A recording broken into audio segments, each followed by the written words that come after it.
I worked on that. That the same work I would like to present you now, and it is really, really, definitely, it's exciting thing.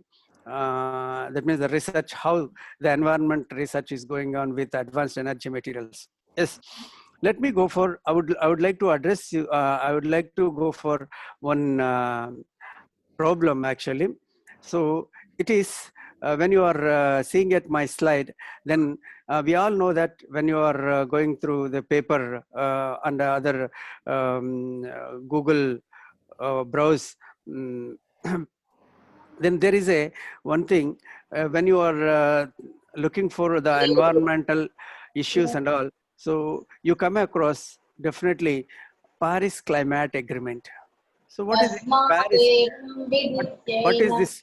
What is this Paris Climate Agreement? So that means the United Nations framework convergence for this climate change. So the agreement is like this. The agreement sets out a global action plan to put the world on track to avoid dangerous climate changes by limiting global warming to well below 2 degrees centigrade. So see here, in your slide, in the entire slide, one eye catch point is there when you are looking at this is here it is 2 degrees Celsius. So that means there when you are looking at the underline part, 2 degrees Celsius could decide our fate. Really, is it? Definitely 2 degrees centigrade Celsius could decide our fate means, yeah, all over on average global temperature, if it rises to 2 degrees temperature, almost all what we are seeing, what existing on this blue planet, some of the islands, they are going to disappear. Maldives and then Sri Lanka, these kind of some areas, almost all they are going to disappear in the world map. So that means what is the reason for this? So that means on average, the global temperature, if it rises 2 degrees Celsius, then almost what is going to be happen? So that means the greenhouse gases and then atmosphere temperature is increases, so that all snow is going to be melt. So whenever it melts, then the sea level is going to rise.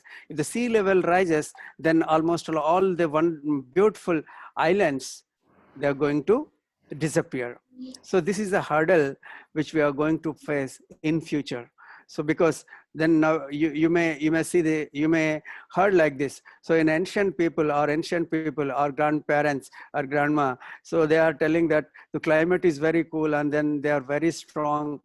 They don't have any problems like BP, sugar, or like that, because they had very strong food. At the same time, they have clean and green environment. So nowadays, you can see there is no clean environment. So many CO2 gases and CO gases are there. Many effluents from the factories, and this all made us to go for higher temperatures in the atmosphere.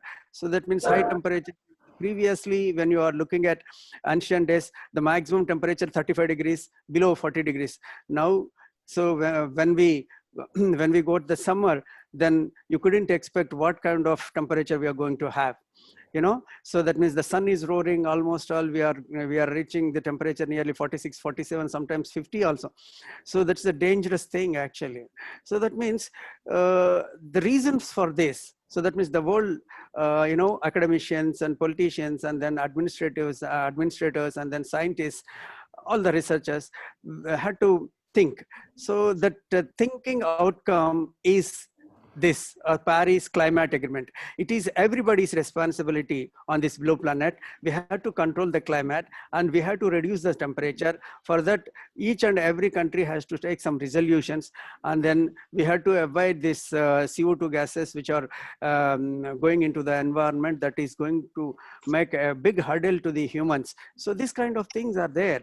So that means that's why there is a Paris Climate Agreement. So this agreement sets out a global action plan. So that's the reason. This is a global action plan to put the world on track to avoid dangerous gases, climate changes. So when we are reaching above 2 degrees temperature, almost all dangerous gases and, the things what we are going to get this hurdle? How can we overcome this hurdle? That is the point here. And then what is the research role to control this 2 degrees of temperature on global temperature? So this is the thing. And then that's why, can we control the main reason for this increasing of 2 degrees temperature means CO2 gases are going to be increased year by year in the atmosphere. That is one of the main hurdle. The scientists found that. So the reason to rise the temperature in the environment is excess of CO2 in the environment. So that means William Northus. So can we control carbon dioxide? So what is the role of your research, and what is the role of scientists? What is the role of politicians and these things, administrators? So this way, this problem you have to think out very loudly. So you have to address this problem. So this environment problem. So how can we address this problem? So when you go for the statistics, so that means, see, when the CO2 levels in the atmosphere, when you look at this slide, you come across, in 1950s and below, then the ppm, particle per million, the CO2 level is almost all very less. Okay, now we are going to have almost all, it is going to be increased like this. Okay, so now we are in 2020, 2050, then you just imagine how much ppm is there here, almost all 600. So that's very dangerous. Now, in 2006, 409.28 ppm, and making their food in the form of glucose and gives out a beautiful oxygen to the human being. Understand? So that is the thing. Means what the plants do is simply they are taking CO2 and then in the presence of sunlight, and then they are making their own food. So it is nothing but glucose, and then giving out the oxygen. So that means the consume of CO2 in the presence of sunlight and gives out and making their food and then gives out oxygen. So this is a wonderful process. That process we call is the photosynthesis. Biology people, they know it well. Photosynthesis, this is a basic point. First, suppose if you are able to do this photosynthesis process in your laboratory, so that means excess of CO2 in the environment, you can do in addition along with the plants. But the plants, they are doing this particular excess of CO2, that means the CO2 for their food and gives out you the oxygen. But here, if you do, that means here also simply the plants, they are breaking the CO2 molecule and making C6H6 glucose and fructose and then sugar formula, and then gives out water and milk. That means gives out wonderful oxygen to the environment. The same thing if you practice at our laboratory, that is what we call is a artificial photosynthesis. Artificial photosynthesis. Artificial photosynthesis means the photosynthesis which we are going to practice at laboratory. But here the plants, they are doing this process for their food. But here we are doing the CO2 molecule, we are breaking it and converting into a useful chemicals that serves the purpose of many scientific applications. Okay, that is the thing. And then now let me go for how this artificial photosynthesis we are doing, but by considering the nanomaterial properties and sun energy and all. So this is 6 CO2 atoms, and then water in the presence of solar energy, and then the photosynthesis process will happen. C6H12O6 glucose and 6O2 is oxygen. This is the process. And the thing, stroma, and then thylakoid interior, and plastoquinine, and then plastocyanin. So these are all biology people, they know it very well rather than me. So what is the real process? This is a surface equation, and then you have here deep learning. If you want to know, then you go for it. So that means how the scientists, they perform this particular reaction at laboratory. So what I did in US is this only, artificial photosynthesis by taking the advantage of nanomaterials in the presence of sunlight. Okay. So see here is photoelectron. This particular artificial photosynthesis, and we called it as photoelectrocatalysis. Rather, photoelectrolysis. I can say photoelectrocatalysis or artificial photosynthesis. So that means here it is a photosynthesis. You just look at this photosynthesis part, and here it is artificial photosynthesis. And the thing is the same. You take the CO2 molecule and then get this energy from the sun, and then you give some, advanced materials, and the CO2 can be converted, can be breaked into some other atoms, other molecules and atoms, and by that you may get your useful chemical. So that means, what is this photoelectrolysis means? It is the direct conversion of sunlight. Understand? The direct conversion of sunlight to chemical fuel with photo-generated electron and hole. That is a photoelectrolysis. Photo-generated electron and hole to drive the chemical reactions. So then I am repeating again. Direct conversion of sunlight to chemical fuel with photo-generated electron hole to drive chemical reactions. Okay, so this is the thing. And then now, so it is a very easy experiment, but you have to take care to produce and to get the chemical fuel. Okay, so the target of the Department of Atomic Energy or Department of Energy is 25%. We had to get this particular, chemical fuel production from this artificial photosynthesis process. Okay, so I did these experiments with this Solar Fuels group at USA, United States of America, Louisville, and then he is my mentor and he is my director, and it is a Josh Sprugeon, and then in his lab, novel design, and then electrocatalysis and photo electrocatalysis and CO2 reduction. So another name for this particular artificial photosynthesis process is CO2 reduction. CO2 reduction means to reduce the CO2 molecule. If you reduce the CO2 molecule, and it can be converted into a chemical fuels and chemicals. Okay, so that's why we call it as solar fuels. So why we are calling it as a solar fuel is nothing but energized chemicals which we are taking out from the CO2. And solar means by taking the advantage of solar energy, we are making the CO2 molecule into a fuel form. So that is a solar fuels. Okay, so then now come to the point, and semiconducting materials. It is one of the best nano form. If you are able to prepare these materials, and then you can do this artificial photosynthesis with the help of nanomaterials. Okay, so when you are looking at this particular slide, we have different materials here. It is a titanium dioxide, and then a tungsten oxide, and then tin oxide, and then gallium phosphide, silicon carbide, cadmium sulfate, zinc oxide. I think you might have heard all these names. So why I am telling all these names means these are all the different nanomaterials. These different nanomaterials means they have different band gaps. Just look at this. They have different band gaps.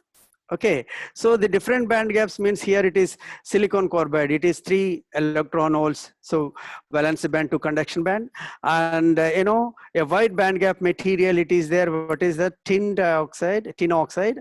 So tin oxide, you have nearly 3.8 electron holes, and then here the titanium dioxide is nearly 3. So by means when you are looking at this different valence band to conduction band gap is nothing but semiconducting band gap. So different band gap materials we have in our blue planet. By looking at them, and then first suppose the visible wavelength region, you also know it well, and the range is nearly 450 to 800. So these particular energies, if they are able to absorb these materials, and then it gives out some kind of reactions. Okay, so that's why this band gap material one has to select Okay, and then first suppose if you select that, then what is going to be happen here? So you can reduce the CO2 into a other forms. Other forms means by giving some kind of energy. This is actually artificial photosynthesis process, which I am going to explain. Listen carefully.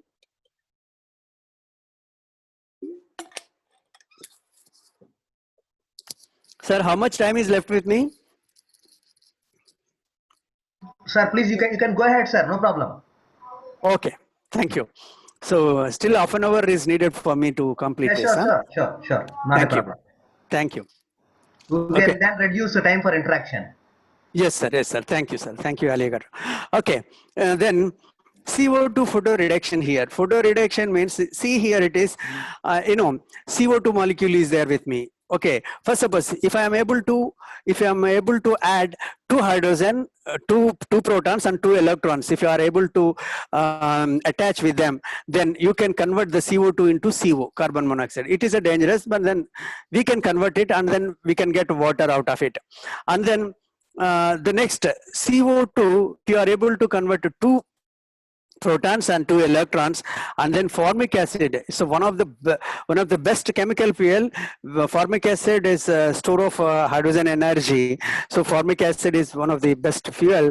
If you are able to do this reaction, it is very important and useful for the society also.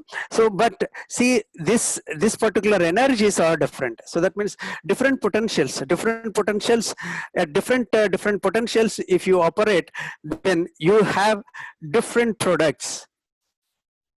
Like, 4 hydrogens and 4 electrons we are able to add to your CO2 molecule by giving some the negative 0.48 volts, then you have HCCO. That means CH2O. Okay, ethyl alcohol, and then here it is methyl alcohol and methane. So different products one can get by adding the protons and electrons to your CO2 molecule. Okay, so how can we do this? How can we add this? Means simply the process is here. You have a different band gap of semiconducting materials here, and first suppose the sun energy. The sun energy means, first suppose the sun is gives out, a spectrum of energies. So really, in our solar panels, we are using silicon solar panels. So that means 1.1 electron volts. So that means that particular range, the visible energy, if it is received by the solar panels, that particular the photons absorbed by this 0.8 to 1.1 electron volts of band gap. So that particular energy, photons, if it is absorbed by the silicon, and then are going to have nearly 10 to 15 or 18% of the photons out of 100 photons is going to convert it into electrons, that is electricity. So that, like that, here also you have different band gap materials. Once the sunlight is falls on your band gap materials, and then these materials will take that particular sun energy, and it absorbs the sun energy by the nanomaterial, and this material is going to gives out, what is that? Electrons. These electrons already generated, and this total reaction which is going to be happen in present of one electrolyte. So that means whenever these electrons generated out of this particular external energy received by these advanced materials, these electrons, and whenever it interacts with this electrolyte material, and there is a reduction and oxidation process will be happening at our electrode, anode and cathode. So that means this anode and cathode, by generating this proton and electrons, these continuously, if you are pump the CO2 when the process is happening of this point of time, the CO2 is going to absorbs proton and electron by applying some definite potential in between your electrode and cathode and anode. So this is the entire process. So that is the simple thing you have to understand. If you want to know the full reaction, then you have to search for some other things. The peripheral idea. So that my layman idea is means I can give you some semiconducting material is there, that a particular band gap material which can which are able to take some absorption from the sunlight. The sunlight gives out absorbs some energy, photons, and then it going to be excited, and while coming to the ground state it gives you some electrons. These electrons in turns some electrolyte solutions are there, they are interacting with that. By that you have the electrons and protons. So it will separated at cathode and anode, and anodic reaction and cathodic reaction. One reaction we called as oxidation, and another reaction we called as reduction. And that reduction means at this particular CO2, when the protons is added and electron is added, and then you have here the formic acid and ethyl alcohol and methyl alcohol, methane, that means when you operate a different set potential, these are the set potentials. So then you have this. So this is the layman idea.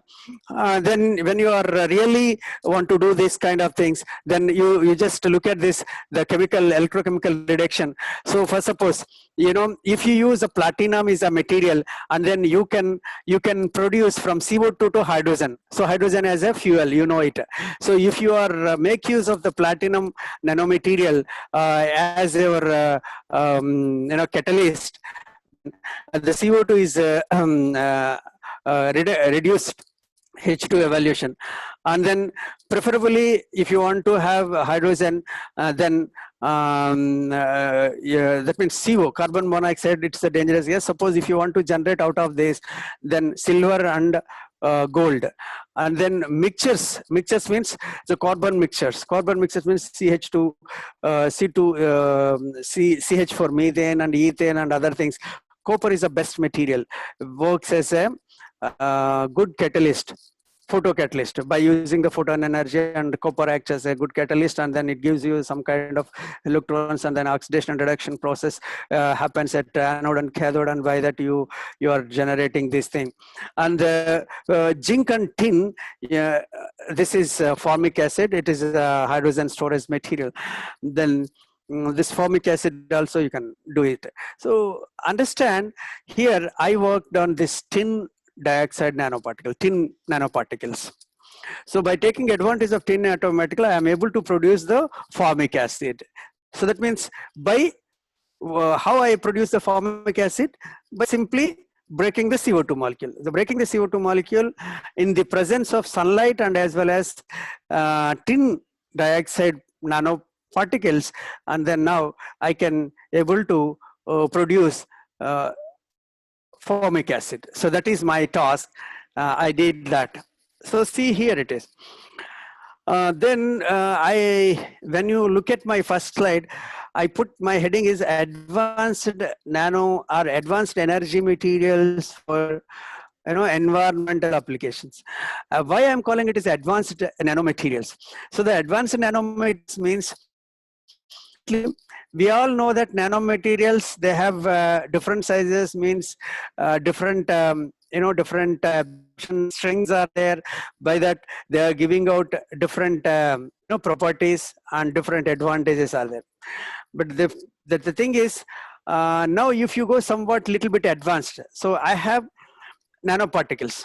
So nanoparticles have some kind of advantage, and the nanowires, nanocubes. So nanoparticles mean 3 dimensions.